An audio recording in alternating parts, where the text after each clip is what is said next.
আমি তোমায় ভালোবাসি গো বাবা, আমি তোমায় ভালোবাসি।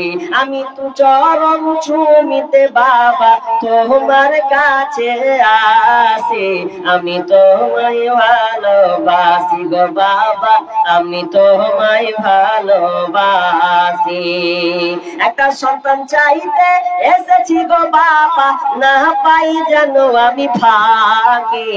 আমি তোমায় ভালোবাসি গো বাবা, আমি তোমায় ভালোবাসি। চলছে ওদের। আর চাইতে চাইতে কিছু কিছু আবার দেখলাম ও আবার ক্যারিশমা করে চাইছে। একটা ছেলেদের বাবা মিন্নতি করি তোর দরবারে, একটা ছেলেদের বাবা মিন্নতি করি তোর দরবারে। যদি মরা পাতা পরে গাউসের উপরে, যদি মরা পাতা পরে গাউসের উপরে, ছেলে হবে রে ছেলে হবে ঠিকই, সে যে যাবে মরে। যদি জিন্দা পাতা পরে গাউসের উপরে, যদি টাটকা পাতা পরে গাউসের উপরে, ছেলে হবে রে বাবা যাবে বেঁচে। আর যায় আহারে হায় আহারে, মজার করে পড়ে আছে আর সন্তান চাইছে। আর তুল তাবলা কত রকমের যে ঢোল আছে, ওই তাহিরি জিকিরের মতন চলছে ওখানে, কত রকমের ঢোল তার ঠিক নাই। একলা আছে চ্যাং চ্যাং চ্যাং চ্যাং চ্যাং, এরকম দেখেছেন আপনারা? এটা আছে। আর একটা তো মনে আছে এরকম নেই, দেখেননি আপনারা? আর কত অনেক রকম ঢাক ঢোল বাজায় ওরা। আর একটা হচ্ছে আর করছে আর চাইছে আর বলছে পানির নিচে বাতি জলে ফু দিলে তা নিবে না, পানির নিচে বাতি জলে ফু দিলে তা নিবে না। আরে ন্যাংটা বাবার নামে জিকির করলে, ওরে ন্যাংটা বাবার নামে জিকির করলে নামাজ রোজা লাগে না। ভালো ব্যাপার চলছে, নামাজ রোজা পড়তে হবে না, খালি একবার খালি এম করে খালি জিকির করলে বাড়ি চলে যা, 12 মাস নামাজ পড়তে হবে না, এখানে এলে তোর হয়ে যাবে। আর তো আরেক গালা ভণ্ড আছে, ও তো সালা পুরো ন্যাংটা, এরপরও বলছি যে ওর কাছে মাল আছে, পুরো ন্যাংটা। দেখেছেন আপনারা? নেঙ্গা, শরীরে কাপড় নেই, তবুও ল্যাপটা মেরে করে বসে আছে, বলছে কি যা চাইবি তাই পাবি। কি পাবো, কি আছে ওর কাছে বল? বলছে যা চাইবে তাই পাবে। বলছে এর ভিতরে যত মাল আছে না সব দিয়ে দেবো। কি মাল আছে? যা অরিজিনাল মাল তো দেখাই দিয়েছে, আবার আপনি কি তো আছে। ন্যাংটা মানুষের আবার কি থাকে, তো আবার ওর দাম এত দাম বেশি যে বলার কথা নয়। দয়াল বাবা ভণ্ড বাবা লাগে আমার ডর, ও দয়াল বাবা ন্যাংটা বাবা লাগে আমার ডর। কবরের ভিতর তো মোগর মারবো, মোগর মারবে কবরের ভিতর বাবারে, ফেরেশতারা মোগর মারবে কবরের ভিতর। ও বাবা যদি নেন, ও বাবা মুটা লই না পানি, ও দয়াল বাবা এত গুণী, আবার মুটা হইয়া লই না রে পানি। পেশাব করে তো ওরা পানি লাই না। তা আমি বলছি হাজি তোমাকে ন্যাংটা বাবা পেশাব করার পর পানি লাই না, কারণটা কি? কারণ শুনবা, বিশাল ব্যাপার। বলছে পেশাব করার পথে পানি লাই না, তো কারণটা কহ দেখি না, কিসের লেগে লাই না? আর আমরাকে তো নিতে হয় পানি, নাহলে তো অপবিত্র হয়ে যাবে। তো তোমার ন্যাংটা বাবা পানি লাই না একটু বলো। তো বলছে আমার ন্যাংটা বাবা, আমার ন্যাংটা বাবা পানি এই জন্য লাগাই না, পানি খরচ করে না পেশাব করার পর।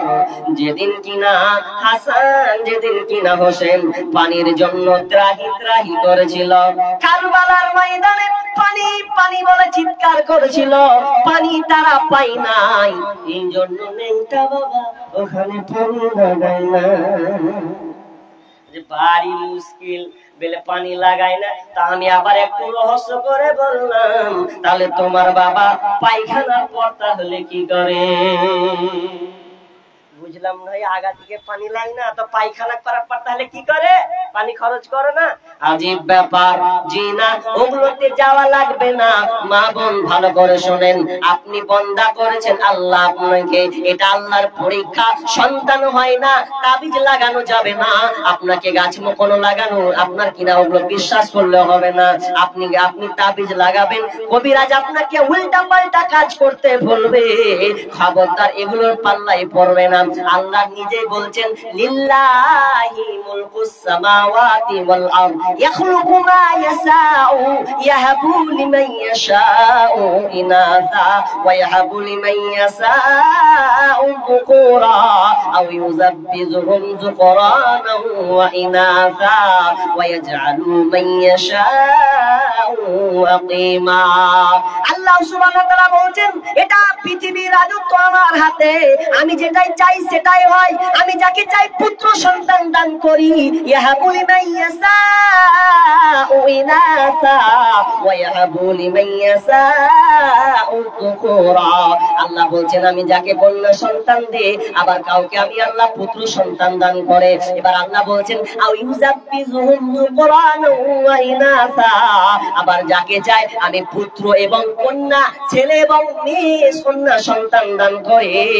আবার আমি আল্লাহ যাকে চাই তাকে বাঁঝা করে দিই, বন্দা করে দিই। আর বাঁঝা করে দেওয়ার পর ওই বোনটা যদি সারা পৃথিবী তালাশ করে, আর আমি আল্লাহ যদি ওকে সন্তান না দেই, তো কোনো পৃথিবীর বাবা, কোনো পৃথিবীর মা কেউ পারবে না সন্তান দিতে। বুড়ো বয়সে একজন নাবী গো আল্লাহর কাছে 86 বছর ধরে সন্তান চাইলো, যে আল্লাহ বলছেন, ফাবাশশারনাহু বিগুলামিন হালিম, আমি আল্লাহ তাকে একটা নেক সন্তান দিলাম, ধৈর্যশীল একটা সন্তান আমি আল্লাহ তাকে দিলাম। ওই সন্তানটা এত সুন্দর সন্তান। এবার আল্লাহ সুবহানাহু ওয়া তাআলার পরীক্ষা দেখেন, কত যে পরীক্ষায় তাকে কত ধৈর্য ধরতে হয়েছে বন্ধুরে, এই কত বড় পরীক্ষা। এবার আল্লাহ পরীক্ষা করছেন, ওরে ইব্রাহিম, আমি তোকে পরীক্ষা করব, তোর সন্তানটা, তুই বুড়া বয়সে একটা বেটা পেয়েছিস, সন্তান পেয়েছিস, এই সন্তানটাকে আমি পরীক্ষা করব, তুই আমাকে ভালোবাসিস না তোর এই পুত্র সন্তানকে ইসমাইলকে তুই ভালোবাসিস? তোমরা রেখো গো শরণ, একদিন হবে যে মরণ, তোমরা রেখো গো শরণ, একদিন হবে যে মরণ। শয়তান তোমার শত্রু বটে, বলে বলে আল কোরআন, তোমরা রেখো গো শরণ, একদিন হবে যে মরণ। ইব্রাহিম এক নবী ছিলেন, কুরবানির আদেশ পাইলেন। ইব্রাহিম এক নবী ছিলেন, কুরবানির আদেশ পাইলেন। আরাফাতে যাবার পথে ধোঁকা দেয় শয়তান, তোমরা রেখো গো শরণ, একদিন হবে যে মরণ, তোমরা রেখো গো শরণ, একদিন হবে যে মরণ। শয়তানকে পাথর মারিল, আরাফাতে হাজির হলো, শয়তানকে পাথর মারিল, আরাফাতে হাজির হলো। ইসমাইলের পরিবর্তে দুম্বা হয় কুরবান, তোমরা রেখো গো শরণ, একদিন হবে যে মরণ, তোমরা রেখো গো শরণ, একদিন হবে যে মরণ। ইব্রাহিম আলাইহিস সালাম স্বপ্ন দেখছেন যে আমি আমার পুত্র সন্তানকে জবাই করছি। সূরা সাফফাতের মধ্যে আল্লাহ সুবহানাহু ওয়া তাআলা এই ঘটনাটা টেনে নিয়ে এসেছেন। فلما بلغ معه السعي قال يا بني إني أرى في المنام أني أذبحك فانظر ماذا ترى قال يا أبت افعل ما تؤمر ستجدني إن شاء الله من الصابرين আল্লাহ সুবহানাহু ওয়া তাআলা দেখালেন স্বপ্ন। এবার যখন ইসমাঈল আলাইহিস সালাম বালেগ হয়েছেন, দৌড়াদৌড়ি করতে পারে, সুন্দর ফুটফুটে একটা ছেলে যখন কাজকর্ম করতে পারে, অর্থাৎ বালেগা যখন হয়েছে, ফালাম্মা বালাগা মাহু সায়া ক্বালা ইয়া বুনাইয়া ইন্নী আরা ফিল মানাম, হে আমার পুত্র, হে আমার কলিজার টুকরা, হে আমার সন্তান, আমি স্বপ্নে দেখলাম আমি তোমাকে জবাই করছি রে বেটা, এর ব্যাপারে তোমার কি রায় বলো? ক্বালা ইয়া আবাতি ফাল মা তুমার সাতাজিদুনি ইনশাআল্লাহু মিনাস সাবিরিন। বেটা রে, আমি তোমাকে স্বপ্নে দেখলাম আমি তোমাকে জবাই করছি, এটা আল্লাহর অর্ডার। বলো বলো বেটা, এ তোমার ব্যাপারে তোমার মতামত কি, তোমার রায় কি? এ ব্যাপারে তুমি যদি খুলে বলতে তো আমি এই বিষয়টা ক্লিয়ার হতাম। বাপ বেটাকে বলছে, বেটা কুরবানি করছি তোকে স্বপ্নে রে, তো রায় দাও।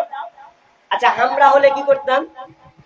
তিনটা বেটা বলছি, আব্দুর রহমান কি আব্বা, আরে তোকে স্বপ্নে দেখছি খালি জবাই করছি, তো তুই মতামত বলছে, আব্বা ভুল দেখেছো, আমাকে দেখোনি, তোমার বড় বেটাকে দেখেছো তুমি। আমাকে দেখেছো তুমি, ভুল দেখেছো, আরেকবার স্বপ্ন দেখবা তুমি কি আছে, আমি লাই তোমার বড় বেটা আছে হয়তো, বলতে কি বলতো না। আর এই বেটা ইসমাইল কি উত্তর দিচ্ছেন দেখেন আল্লাহ। আচ্ছা নিজের ছেলেকে কুরবানি করবে, এটা চারটিখানি কথা, একটু ভাবেন। আপনি কুরবানি দেবেন, নিয়ত করেছেন খাসি, নিয়ত করেছেন গরু, কুরবানি দিবেন আপনি। ওই আপনি খাসিটাকে আপনি 5 মাস 1 বছর 6 মাস ধরে আপনি লালন করেছেন, তাকে আপনি খাওয়িয়েছেন, যত্ন করে বড় করেছেন। যেই খাসিটা আপনাকে দেখলে ছুটে চলে যায় আমার মালিক এসেছে, আপনি কাঁঠালের পাত নিলেন, ঘাস নিলেন, যখনই কোনো খাবার দেখবে আপনার দিকে ছুটে যাবে, কারণ সে হচ্ছে মালিক। আপনাকে দেখে যে খুশিতে আত্মহারা হয়ে যায়, আমাকে খাওয়াবে। আপনিও ওই খাসিটাকে এত যত্ন করেন, এত লালন পালন করেন বন্ধুরে, আপনি ওই খাসিটাকে ছাড়া থাকতে পারেন না। আমি অনেক জায়গায় দেখেছি, অনেকে আবার বিছানাতে খাসিকে নিয়ে ঘুমায়, এরকম আছে কি নাই? অনেক জায়গায় আছে, খাসিকে এত মহব্বত করে রে যে সন্তান ছেলেরা মেয়েরা সবাই কুরবানির খাসিকে আপনার কিনা সুন্দর করে লালন করে, সুন্দর করে খাওয়ায়, আপনার কিনা সুন্দর বিছানা ঘুমানো হয়। অনেক সময় দেখা যায় আপনার বাড়িতে 2টা খাসি আছে, একটা খাসি যদি আপনি কুরবানি করেন, কুরবানি করার পর মেয়ে বলছে, আব্বা আমি খাসি বিক্রি করতে দেব না, এটা আমি কখনোই মানতে পারবো না। যেদিন কুরবানির দিন হবে অনেকের চোখ দিয়ে পানি বের হয়, আমি একে 1 বছর ধরে লালন পালন করলাম, 1 বছর ধরে আমি মানুষ আপনার কিনা বড় করলাম, খাওয়ালাম, আজকে ওকে কুরবানি করব, চোখ দিয়ে অশ্রু বের হয়। বাড়ির একটা কোন আপনার কিনা ছেলে বাচ্চা ছেলে কিংবা মা মেয়ে, সে বলছে আব্বা আমি কুরবানি করতে দিব না, কান্না করে। মিডিয়াতে অনেক দেখা যায়, অনেক মেয়ে মিডিয়াতে প্রতি বছর দেখা যায় কুরবানি না করতে দেওয়ার জন্য কত ছেলেরা আপনার কিনা খাসিকে জড়িয়ে ধরে লাই, না আব্বা আমি কুরবানি করতে দেব না, আমার সামনে জবাই হবে, এটা আমি দেখতে পারবো না। তাহলে দেখেন তো, পশুর জন্য যদি আপনার এত মায়া হয়, অনেক গার্জেনেরও মায়া হয়, কিন্তু এটা তো ছেলে, এটা তো কোনো পশু নাই, খাসি নয়, গরু নয়।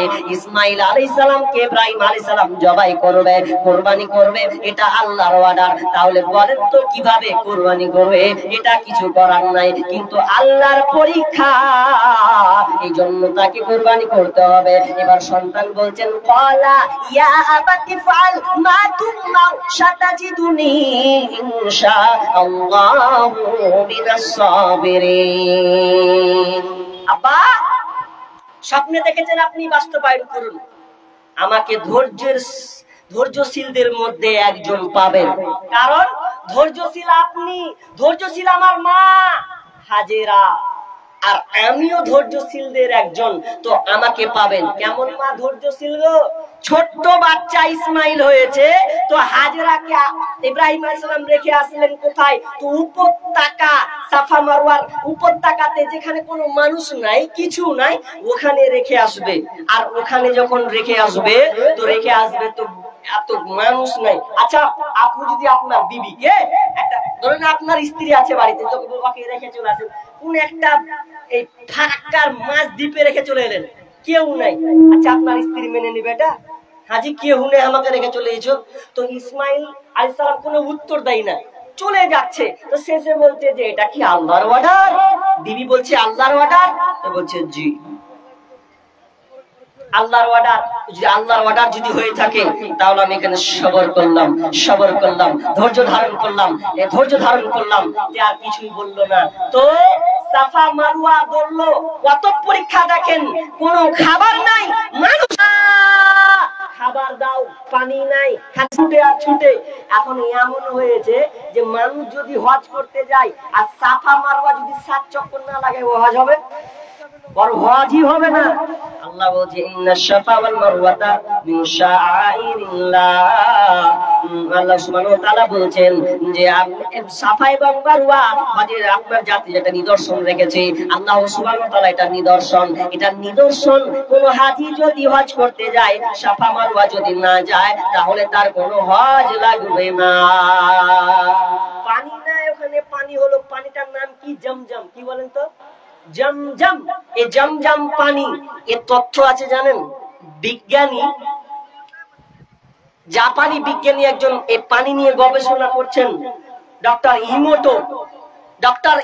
তিনি বলছেন যে এই পানিটা কত পাওয়ারফুল, যে এই পানিটা যদি একটু নেওয়া হয়, আর নেওয়ার পর যদি আমাদের এলাকার পানিকে যদি মিশ্রিত করা যায়, তো পুরোটা জমজমের পানি হয়ে যাবে। এত পাওয়ারফুল। শুধু তাই নয়, ডক্টর ইমোটো বলছেন যদি দামি মোটর আনা হয় পানিকে শেষ করার জন্য, যদি এই জমজমের পানিকে শেষ করব বলে তারা যদি পদক্ষেপ নেয়, ডক্টর ইমোটো বলছেন, তাহলে 8 মিনিট অথবা 8 সেকেন্ডের মধ্যেই আবার পানি উঠে যাবে, পানি শেষ করতে পারবে না। সারা পৃথিবীর মানুষ এই জমজমের পানি খেয়ে শেষ করতে পারবে না। এত বরকত আছে এই জমজমের পানিতে। তো আর ওই কথাটাই ওখানে সবর আছে। তখন ইসমাইল সালাম বলছেন যে আমার মা যেমন সবর রাখে, আপনি যেমন সবরশীল, তো আমিও সবরশীল। ক্বালা ইয়া বাতি ফাল মা তুমার সাতাজিদুনি ইনশাআল্লাহু মিনাস সাবিরিন। এবার সন্তান রাজি হলো। ফালাম্মা আসলামা ওয়া তাল্লাহু লিল জাবিন ওয়া নাদাইনাহু আইয়া ইব্রাহিম। সন্তানকে এবার নিয়ে চলে গেছে মিনাতে গিয়ে জবাই করবে। সন্তানকে দুনে রাজি হয়ে গেছে, সন্তানকে আছড়ে মেরে দিল। অনেক তাফসীর করেন, ভুয়া তাফসীর। অনেকে বলেন ইব্রাহিম আলাইহিস সালাম 3 দিন 100 করে 300 উট কুরবানি করেছে, তাফসীর কিন্তু সত্য নয়। অনেকে বলেছিলেন চোখ বেঁধেছিল, এটাও তাফসীর সত্য নয়। কারণ কোরআনে বলছেন ফালাম্মা আসলামা, তারা দুজনেই সারেন্ডার হয়ে গেছে, আত্মসমর্পণ করে দিয়েছে। সন্তানকে আছাড় দিয়ে ফেলে দিল। আর আপনার কিনা তলোয়ার যখন, চাকু যখন ধরেছে, ওনাদাইনাহু আইয়া ইব্রাহিম কদ সাদ্দাকতা রুয়া ইন্নাকা যালিকা নাজজিল মুহসিনিন। হে ইব্রাহিম, দাঁড়াও, তোমার বুড়ো বয়স হয়ে গেছে। না, আমি আল্লাহ চাইনি তুমি তোমার সন্তানকে জবাই করবে। আমি আল্লাহ পরীক্ষা করছিলাম রে বন্ধু, আমি তোমাকে পরীক্ষা করেছি, তুমি আমাকে ভালোবাসো না তোমার সন্তানকে ভালোবাসো। এই পরীক্ষা করার জন্য এটা আমি আল্লাহ তোমাকে বিধানটা দিয়েছিলাম। কিন্তু আমি চাই না আমি আল্লাহ মুহসিনদেরকে এইরকম পুরস্কৃত করে থাকে। আর ইসমাইলের পরিবর্তে আল্লাহ সুবহানাহু ওয়া তাআলা আসমান থেকে একটা দুম্বা ফেলে দিলেন, আর দুম্বা ফেলে তিনি কুরবানি করে দিলেন। আর ওই কুরবানিটা হচ্ছে আমাদের কুরবানি। তাহলে সবর, এখানে আমাদেরকে সবর রাখতে হচ্ছে। তাহলে আমরা কেমন কুরবানি করব? এটা আবার নিয়ম আছে কি জানেন, ওটা বলে দিয়ে আগে মনে পড়লো যখন, আপনাকে এইদিকে আছে কিনা বলবেন, হ্যাঁ ওটা দিবেন। আমাকে মুর্শিদাবাদের বেটি ছেলে ছেলে মেয়ে উভয় এটা সামিল, এখন তা উঠতে শিখেছে কিভাবে, যখনই জিলহাজ মাসের চাঁদ উঠলো, আর চাঁদ যেমনই উঠবে কেউ আর ওই গোশত খাবে না। আছে আপনাদের এদিকে?